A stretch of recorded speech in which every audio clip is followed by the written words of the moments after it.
The massive hall of the Galactic Scientific Conference buzzed with activity as hundreds of alien scientists moved about, their floating screens and holographic displays filling the air with a soft blue glow. Among them walked a single human, Dr. Jack Miller, carrying nothing but an old laptop and a metal travel mug filled with strong black coffee. The aliens turned to stare at him as he passed. Some used their extra eyes to get a better look, while others quickly moved their delicate frames away from his sturdy build. Jack just smiled and took another sip of his coffee. Being the first human at the galaxy's biggest science meeting didn't bother him one bit. Next presenter, Earth representative, on the topic of problem-solving methodologies, announced the floating orb that served as the conference guide. Jack walked up to the stage, his boots making loud sounds on the crystal floor that made several alien scientists jump in surprise. The head of the conference, a tall blue being with 6 arms, looked down at Jack with all 4 of its eyes. "Your species is new to galactic science. What could you possibly teach us about problem-solving?" There was no meanness in its voice, just honest confusion. Jack grinned and pulled out his laptop. "Well, I thought instead of just talking, I could show you." He pointed to the famous puzzle box that sat on a pedestal next to the stage. It was known as the Ultimate Scientific Challenge, a device that had stumped the galaxy's greatest minds for centuries. The alien audience buzzed with surprise. The puzzle box was just for show. No one was supposed to actually try solving it during presentations, but Jack was already walking toward it, pulling a roll of duct tape from his pocket. "Is that adhesive strips?" one alien whispered to another. "And what's that shiny liquid he's spraying?" asked another as Jack pulled out his trusty can of WD-40. "Watch closely," Jack said, taking a big gulp of coffee. "This is how we solve problems on Earth." He studied the box for exactly 30 seconds, then started working. His hands moved quickly, applying duct tape here, a spray of WD-40 there, and occasionally giving the box a gentle tap in specific spots. The alien scientists were torn between horror at his primitive tools and fascination at his methodology. Some started recording the process with their advanced devices, while others began running simulations, trying to understand what the human was doing. 3 minutes later, there was a soft click. The puzzle box, which had remained sealed for over 300 years, slowly opened. Inside, a perfect crystal sphere floated in a gravity field, displaying complex mathematical formulas that had never been seen before. The hall went completely silent. Jack took another sip of his coffee like it was just another day at the lab back home. The head of the conference stepped forward, all 4 eyes wide open. This is impossible. Our greatest computers calculated it would take at least 50 years to solve this puzzle. How did you do it?" Jack shrugged. "Simple observation and a bit of Earth engineering. See, your scientists were all looking for the complex answer, but sometimes the simple way is the best way." The box wasn't really locked. It was just stuck. Little bit of lubrication, some strategic pressure points held together with duct tape, and good old mechanical know-how. That's how we do things on Earth. But the mathematical formulas suggest. The head scientist started. "Oh yeah, those are pretty interesting," Jack said, pulling out a candy bar from his pocket and unwrapping it. "By the way, anyone want to share some Earth chocolate while we talk about those gravity equations I just found?" The next few hours turned into the longest and most unusual scientific discussion in galactic history. Jack explained his solution using napkin drawings and practical demonstrations, while the alien scientists frantically tried to document everything. Their advanced recording devices struggled to understand how someone could solve complex mathematical problems using what they considered maintenance supplies. By the end of the day, Earth methodology had become the hot topic of the conference. Jack had received 17 job offers, 48 research proposals, and 1 marriage proposal.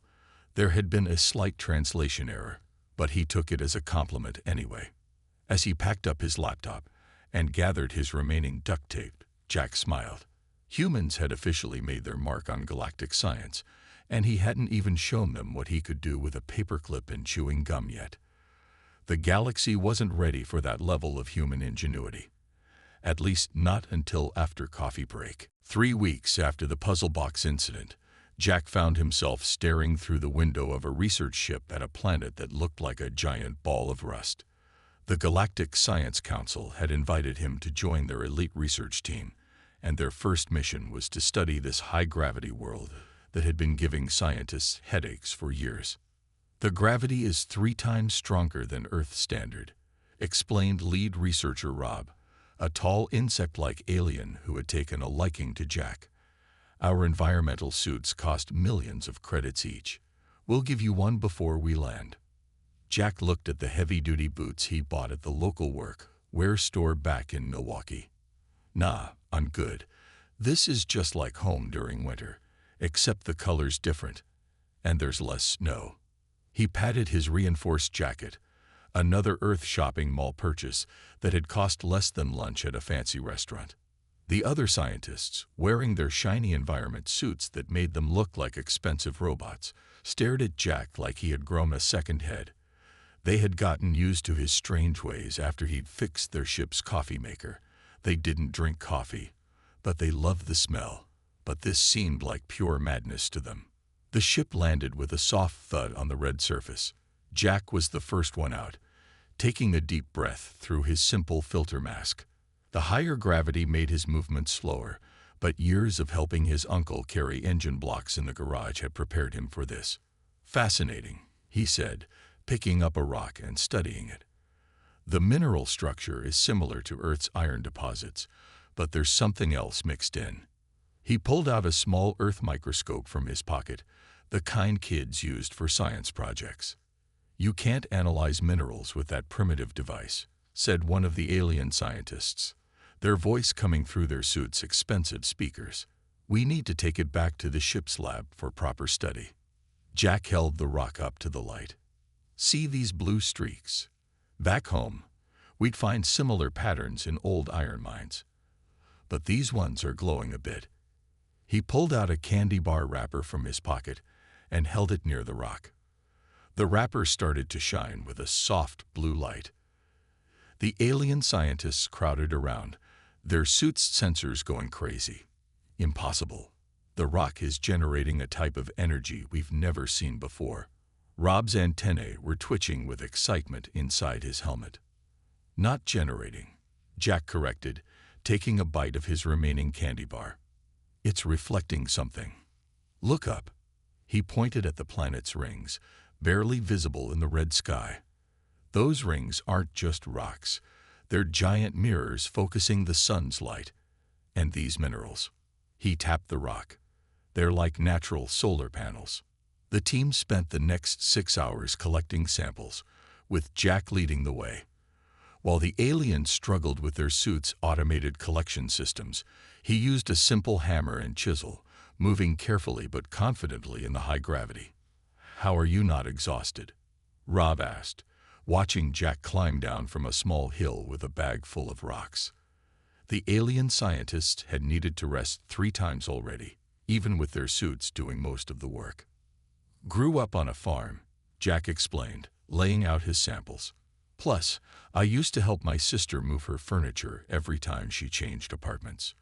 That was way harder than this." He didn't mention that his sister had lived on the 5th floor of a building with no elevator. Back on the ship, the advanced labs confirmed everything Jack had figured out with his pocket microscope and candy wrapper. The planet wasn't just a high-gravity world. It was a natural solar energy collector on a massive scale. The rings focused sunlight, the minerals converted it to energy, and somewhere deep underground, something was storing all that power. "We'll need months of detailed analysis to understand the full implications," Rob said, his voice full of excitement. "The energy readings are beyond anything in our database." Jack nodded, already drawing up a rough diagram on the back of an old receipt. "True, but first, we should figure out why the ground is getting warmer. Either this planet has some interesting seasons coming up, or..." He looked up with a grin. Anyone want to help me find out what's using all that stored energy? The alien scientists looked at each other nervously. They had learned that when Jack grinned like that, things were about to get very interesting and probably break several laws of physics in the process. The warning alarms on the research ship screamed through the corridors, their sound mixing with the panicked voices of the alien crew. Red lights flashed everywhere as Jack ran towards the engine room, holding his coffee mug steady despite the ship's violent shaking. The antimatter containment field is failing. Rob's voice crackled through the ship's speakers. All our calculations show total system failure in 15 minutes. Jack reached the engine room door just as 3 alien engineers rushed out, their tentacles wrapped around tablet computers showing complex equations. The simulations say we're doomed, one of them told Jack as they passed. The containment field's frequency is destabilizing. Nothing in our database matches this pattern. The engine room was a mess of blinking lights and floating holograms. In the center, behind several layers of energy shields, the antimatter core pulsed with an angry red glow. Jack walked up to the main control panel, set down his coffee mug, and studied the readings. The containment field harmonics remind me of something, he muttered, pulling out his phone. He scrolled through his music playlist until he found what he was looking for. Ha! Knew it. It's vibrating just like my old truck's engine did before I fixed it. Rob burst into the room, all 6 legs moving frantically. Jack, what are you doing? The ship's best AI says there's no solution. We need to evacuate. Hold my coffee, Jack said, handing his mug to Rob. And watch this. You're about to see some real Earth engineering. Jack pulled off the control panel's cover, exposing the complex web of crystal circuits and quantum processors beneath. He reached into his pocket and pulled out 3 things: a small screwdriver he'd bought at a hardware store, some copper wire he'd saved from fixing the ship's coffee maker, and a pack of bubble gum. This is not the time for Earth snacks. Rob's antennae twitched nervously as he watched Jack unwrap a piece of gum and start chewing it. Not for eating, Jack explained, working the gum until it was soft. We need something non-conductive to hold the wire in place. He stuck the gum to a crystal circuit, then started weaving the copper wire through the ship's advanced technology. 10 minutes until containment failure, the ship's AI announced calmly. Jack worked faster, his hands moving with the confidence of someone who had spent years fixing machines with whatever tools were available. The problem isn't the containment field itself, he explained while working. It's the power flow. The antimatter's vibrations are creating a feedback loop, like when you put a microphone too close to speakers. But the AI ran thousands of simulations. Rob protested, still carefully holding Jack's coffee mug. Sometimes you need to stop simulating and start doing, Jack replied. He reached for his coffee, took a quick sip, then poured some into a small gap between 2 crystal circuits. The aliens gasped as the expensive technology came into contact with the Earth beverage. The coffee's conductivity is just right, Jack explained, and the acids in it will create exactly the kind of interference we need. He made a few more adjustments with his screwdriver, then stepped back. Okay, that should do it. Try it now. Rob rushed to check the readings, his antennae straight with shock. The angry red pulse of the antimatter core was settling into a steady blue glow. The warning alarms fell silent. How? What did you? Rob stared at the setup in disbelief. You used bubble gum and coffee to fix an antimatter containment field. Jack shrugged. The principle is the same as fixing an old car radio. Sometimes you don't need fancy solutions. You just need to break up the feedback loop and redirect the power flow. He took his coffee mug back from Rob and finished the last sip. Though I have to admit, this is the first time I've used coffee as a conductor for antimatter containment. Usually, I just drink it. Word of Jack's unconventional repair spread quickly through the ship. The alien engineers spent hours studying his improvised solution, trying to understand how such simple materials could solve a problem their most advanced computers couldn't handle. They took detailed scans of the bubble gum, ran chemical analysis on the coffee residue, and wrote long papers about the copper wire configuration. Jack just sat in the ship's common area, enjoying a fresh cup of coffee and drawing up plans for some improvements to the engine room. "You know," he said to Rob, who hadn't left his side since the incident, "this reminds me of the time I fixed my neighbor's quantum toaster with a paperclip and some tinfoil." "Want to hear that story?" Rob's antennae perked up with interest. He had learned that Jack's stories, no matter how impossible they sounded, always contained valuable lessons about looking at problems in new ways.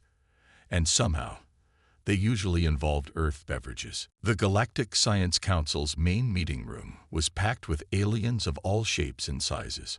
On the giant screen behind the speaker's platform, videos played showing Jack's greatest hits, the puzzle box solution, the high-gravity planet discovery, and the famous antimatter containment fix. After 3 months of Jack solving supposedly impossible problems, the council had called this special meeting to discuss what they called the human factor. Jack sat in the front row, sipping from his ever-present coffee mug, while Rob nervously tapped his front legs on the floor beside him. Up on the platform, the head counselor, a floating crystal being, was speaking. "The human method of problem-solving defies all our traditional scientific approaches," the counselor's voice echoed through the room. "They call it controlled chaos, but our finest minds cannot find the control part in it at all." Jack raised his hand. When the counselor nodded, he stood up. "Maybe I can demonstrate. Anyone got a really tough problem we can solve right now?" A thin green alien in the back stood up. "The Paradise Colony's shield generator has been malfunctioning. Random holes keep appearing in the protection field, but our diagnostics show nothing wrong." "Perfect," Jack said, pulling a yo-yo from his pocket.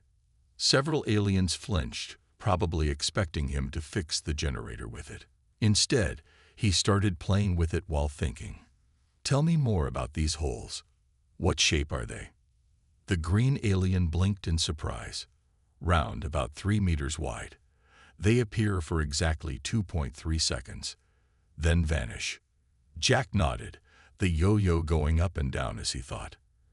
"And I bet they show up in a pattern that looks random but isn't quite random enough, right?" The entire room went silent. The green alien's mouth fell open. "How did you know?" "Because that's exactly what happened to my old TV when the neighbor's kid got a new gaming console," Jack explained. He pulled out his tablet and drew a quick diagram. "Your shield generator isn't broken. It's picking up interference from something else.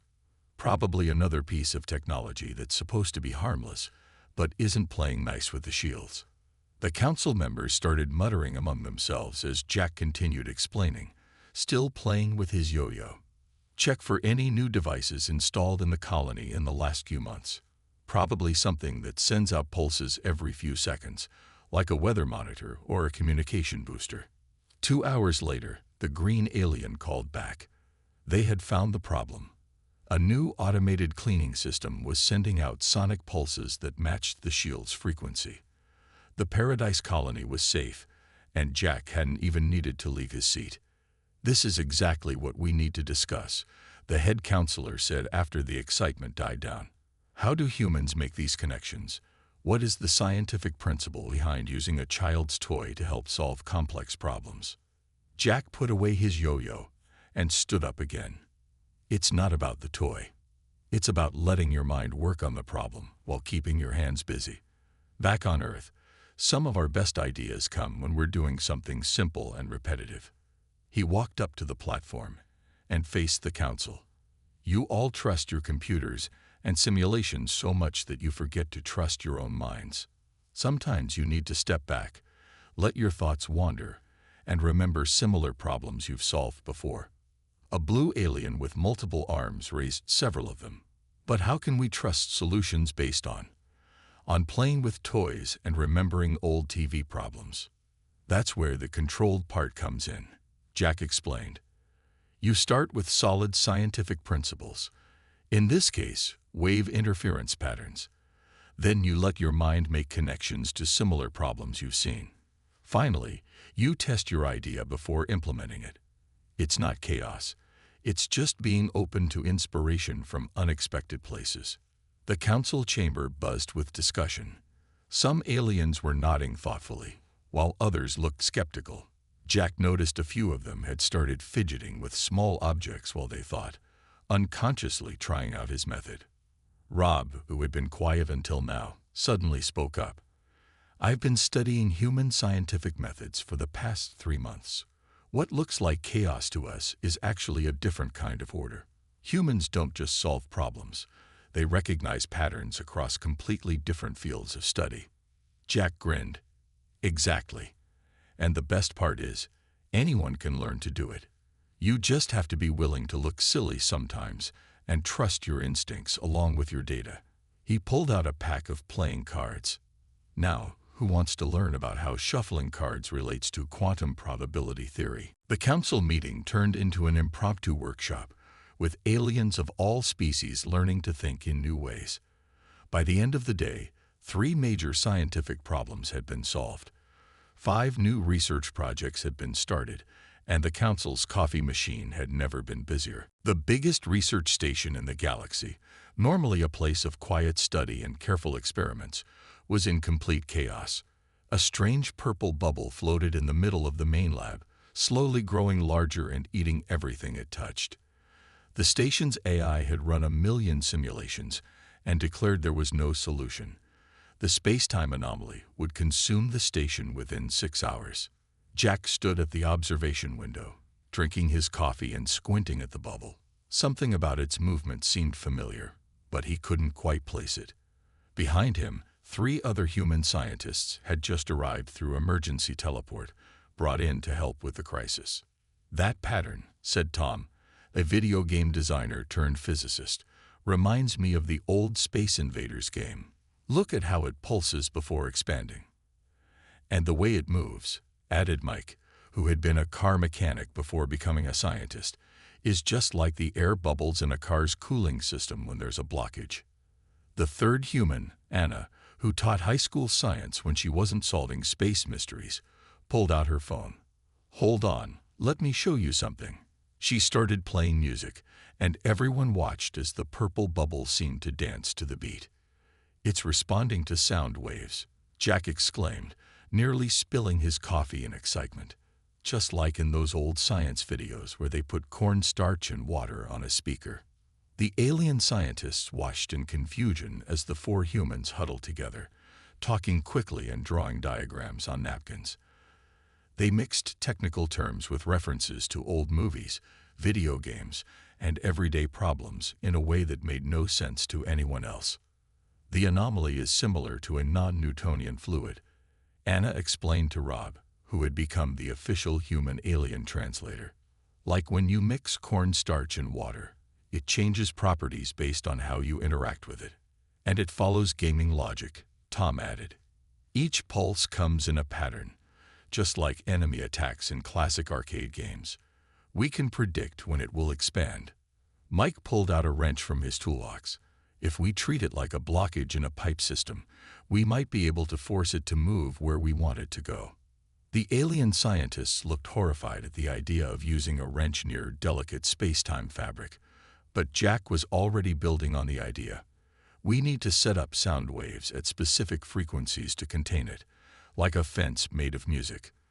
Then we can use electromagnetic pulses to push it, kind of like clearing an airlock in a car's brake lines, but with space instead of air. The station's speakers aren't strong enough, one alien scientist pointed out. No problem, Anna said, pulling something from her bag. I brought my old concert speakers, used to be in a band during college. The aliens watched in amazement as she set up what looked like primitive audio equipment next to their advanced scientific instruments. Tom was already programming a simple game interface to control the electromagnetic pulses. If we time this right, it'll be just like the bonus level in Asteroid Defender. Working together, the humans set up their bizarre combination of equipment. Anna's speakers surrounded the anomaly, playing a specific frequency she remembered from her physics classes. Mike used his knowledge of fluid dynamics to help position the electromagnetic pulse generators. Tom controlled everything through his gaming interface, while Jack coordinated the whole operation. "Everyone ready?" Jack asked, looking at his team. "This is probably going to look really weird to our alien friends, but trust me, this is very controlled chaos." The next 10 minutes were unlike anything the alien scientists had ever seen. The humans worked in perfect sync, using sound waves to contain the anomaly while electromagnetic pulses guided it. Tom treated the whole thing like a video game, timing the pulses perfectly to match the anomaly's pattern. Mike called out adjustments like he was directing someone parking a car, while Anna fine-tuned the music frequencies. When the purple bubble finally collapsed in on itself and disappeared with a pop that sounded suspiciously like the old Pac-Man death sound, the lab fell silent. The alien scientists stared at the empty space where certain doom had been just moments before, then at the strange collection of Earth equipment that had saved them. "Would anyone like us to explain how we did that?" Jack asked, already pouring fresh coffee for his team. "Yes," Rob said, his antennae twitching with excitement. "But first, can you tell us what a bonus level is, and why hitting space anomalies with sound waves from concert speakers works just like one?" The humans looked at each other and grinned. Teaching aliens about video games while explaining advanced physics, this was going to be fun. The challenge came from Professor Zix, a tall, gray alien who looked like a cross between a praying mantis and a supercomputer. He stood in front of the Galactic Science Council, pointing one of his sharp arms at Jack and his team of human scientists. "These humans claim their intuition is better than our advanced AI systems," Zix clicked angrily. "I demand a proper scientific test. Let us settle this with a competition. Their human chaos against pure logical computation." Jack looked at his team. Tom, the gamer physicist, Mike, the mechanic scientist, and Anna, the teacher researcher. They all nodded, ready for the challenge. "We accept," Jack said, taking a sip of his coffee. "What's the test?" The competition would have 3 challenges, each testing different types of problem solving. The whole galaxy tuned in to watch, with billions of aliens eager to see if human methods could really compete with their most advanced technology. The first challenge involved predicting the weather patterns on a gas giant planet. Zix's AI ran millions of calculations, creating perfect mathematical models. The humans, meanwhile, sat around drinking coffee and comparing the gas flows to things they knew from Earth. "See that swirl there?" Mike pointed at the screen. "Moves just like oil in an engine when there's a pressure buildup." Tom added that the pattern reminded him of air currents in a flight simulator game he used to play. Anna noticed it looked like the way cream moved when she stirred her coffee. When both teams made their predictions, the humans were slightly more accurate. They had spotted a pattern the AI missed because they looked at the bigger picture instead of just the numbers. The second challenge was about fixing a quantum communications array. The AI suggested replacing most of the system with new parts, a solution that would take weeks. The humans walked around the array, tapping parts with wrenches and listening to the hum of the machinery. "Sounds like my old truck when the timing belt was loose," Mike said, pulling out his tools. Tom noticed the error patterns matched a bug he'd seen in network games. Working together, they fixed the array in 2 hours using spare parts and what the aliens called primitive tools. The final challenge was the hardest, solving a complex physics problem involving multiple dimensions. The AI started running calculations that would take days to complete. The humans ordered pizza. They had taught the station's food machines how to make it, and spread their work across several tables. "If you look at it sideways," Anna said, drawing on a napkin, "it's kind of like teaching kids about geometry using a pizza." She showed how cutting the pizza could demonstrate the way the dimensions intersected. Tom pulled out his gaming tablet. "We can model this like the level design in Portal," he explained, using the game to demonstrate the physics concept. Mike added his knowledge about how forces work in tight spaces, learned from years of reaching into cramped engine compartments. Jack brought it all together, combining their ideas into a solution that was both simple and brilliant. They finished their answer just as the AI was still processing its first set of calculations. When they presented their solution, Professor Zix's antennae drooped in shock. "This is correct," he admitted, checking the results multiple times. "But how? You used games and pizza and car repair knowledge to solve advanced quantum physics." "That's because humans don't just learn things in neat little boxes," Jack explained, sharing the last slice of pizza with his team. "We connect different ideas. A mechanic's knowledge about engines can help understand space weather. A teacher's way of explaining things can unlock dimensional physics. A gamer's experience with virtual worlds can solve real-world problems." The council chamber erupted in discussion. Many alien scientists had been taking notes, trying to understand how humans combine such different types of knowledge to solve problems. Some were even asking about Earth games and pizza, wondering if these things might help them think differently. Professor Zix approached the human team, his earlier anger replaced with curiosity. "Perhaps," he said slowly, "there is something to be learned from your methods. Would you be willing to teach some of our younger scientists about this connecting of ideas?" Jack grinned. "Of course. But first, let me show you something cool." He pulled out a deck of cards and a rubber band. Ever wonder how card tricks can help explain quantum entanglement? The aliens gathered around, their scientific curiosity overtaking their disbelief. They had learned that when humans started explaining something using everyday objects, they were about to learn something amazing. The emergency alarm echoed through every corner of the galaxy. A chain reaction of failing wormholes was threatening to tear apart the fabric of space itself. The greatest alien minds had gathered at Central Command, their advanced computers running endless calculations, but none of their traditional solutions were working. Jack and his team arrived just as another wormhole collapsed, sending shockwaves through nearby systems. The Situation Room was packed with aliens from every major scientific institution, all staring at the massive holographic display showing the spreading disaster. "The wormholes are falling like dominoes," Tom said, his gaming-trained eyes tracking the pattern of collapse. "Each failure triggers the next one, just like a chain reaction in those old puzzle games." Mike walked around the hologram, studying it like he would a complicated engine layout.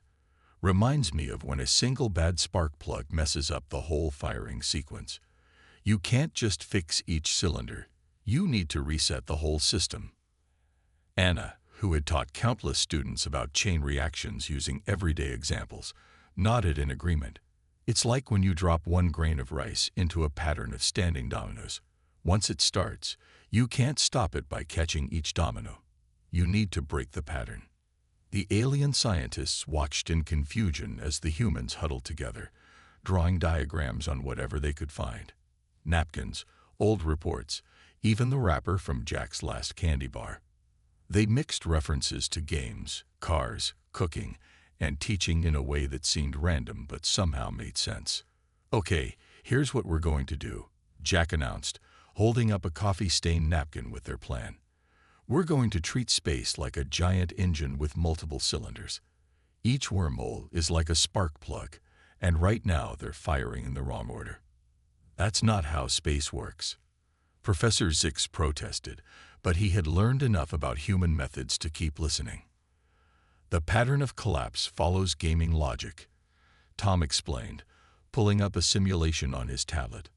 "If we introduce a new pattern, like changing the rules mid-game, we can disrupt the chain reaction. And if we time it right," Anna added, "we can use the energy from the collapsing wormholes to reset the whole system, like using the momentum of falling dominoes to start a new pattern." Mike pulled out his trusty wrench, more for comfort than any actual use in space repair. "We'll need to synchronize the reset perfectly, like timing the spark plugs in a high-performance engine." The plan was crazy enough that it just might work. While the alien computers continued their calculations, the humans set up what they called the Great Galactic Reset. They used the combined knowledge of video game design, engine timing, classroom demonstrations, and good old human intuition to create something entirely new. "Everyone ready?" Jack asked, looking at his team. The aliens watched nervously as the humans prepared to implement their plan, which involved treating the galaxy's wormhole network like a combination of a car engine, a video game level, and a physics classroom experiment. "This is going to look really weird," Jack warned the alien observers. "But remember, there's a method to our madness."